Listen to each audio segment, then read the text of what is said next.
Hai guys, balik lagi ke channel YouTube Syahda. Nah, video kali ini aku akan membahas bagaimana evaluasi kelayakan proyek dari suatu usaha. Oke, lanjut videonya. Tujuan dari evaluasi kelayakan proyek sendiri itu untuk menilai kelayakan suatu proyek ataupun usaha. Nah, evaluasi kelayakan proyek bisa dilakukan dengan 3 cara. Yang pertama ada payback period atau PP, yang kedua ada net present value atau NPV, dan yang terakhir ada internal rate of return atau IRR. Nah, ini dia rumusnya. Yang pertama ada payback period atau PP. Jika project tiap tahun sama, PV sama dengan PV outlay per PV project kali 1 tahun.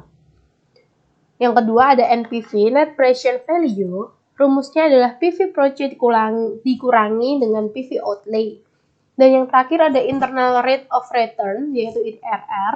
Rumusnya adalah P1 min C1 kali P2 min P1 per C2 min C1. Nah, jadi ini untuk menghitung evaluasi kelayakan proyek, aku sudah ada data dari usaha Yes Juice di cabang Puspanyolo, yaitu usaha itu punya tetanggaku dan ada di depan rumahnya, itu ada di depan rumah aku. Nah, ini aku sudah mengambil beberapa data dari usaha jus tersebut.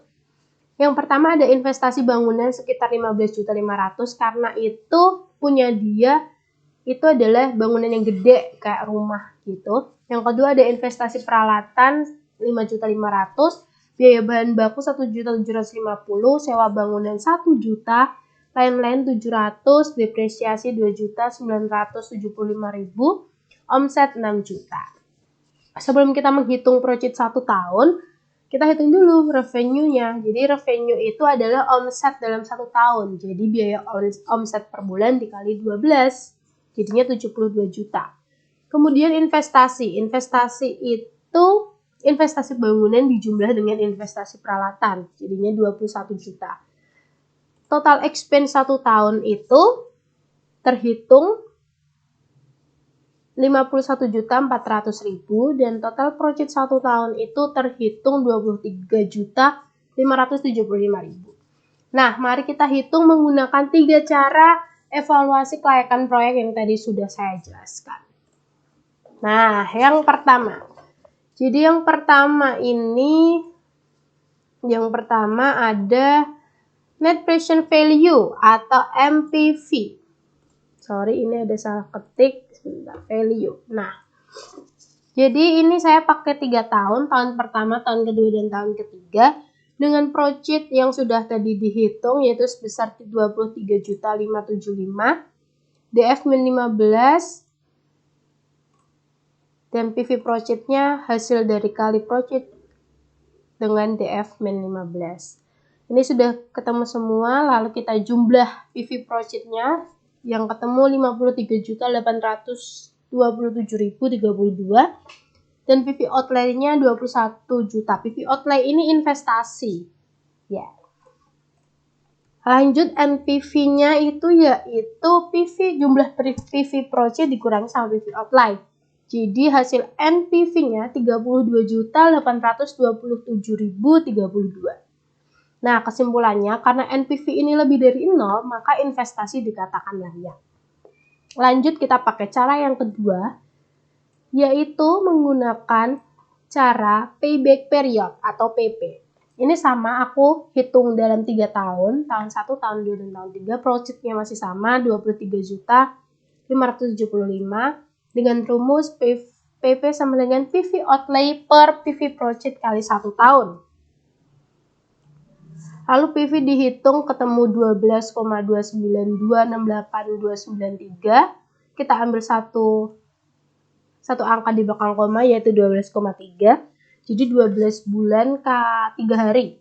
Kesimpulannya investasi bisnis ini akan kembali pada, ini salah ketik saya, 12 bulan 3 hari atau sekitar 1 tahun lebih sedikit. Nah, yang terakhir menggunakan rumus IRR atau Internal Rate of Return. Nah, pada tabel IRR ini sama seperti tabel yang pertama, sama seperti tabel NPV. Cuman bedanya di IRR ini kita juga tulis DF min 65%. Jadi yang ini DF 15%, yang ini DF 65%. Cara hitungnya pun sama seperti NPV. Lalu kita bisa ketemu jumlah PV project-nya yang 15% 53 juta 827.32 dan jumlah PV project yang 65% itu 28 juta 195.272. PV outlay-nya yang 15 sama 21 juta karena itu ada investasi dan NPV-nya berbeda. Kita masukkan rumus dan ketemu 0,40965 kita bulatkan menjadi 40%, maka kesimpulannya IRR sama dengan 41%, jadi itu lebih dari DF yang 15%, maka unsur investasi dapat disetujui. Nah, demikian penjelasan dari saya mengenai evaluasi kelayakan proyek. Semoga penjelasan saya ini bermanfaat dan dapat digunakan oleh teman-teman semua. Jangan lupa like, komen, dan subscribe channel ini untuk mengetahui berbagai banyak yang akan saya bagikan. Terima kasih.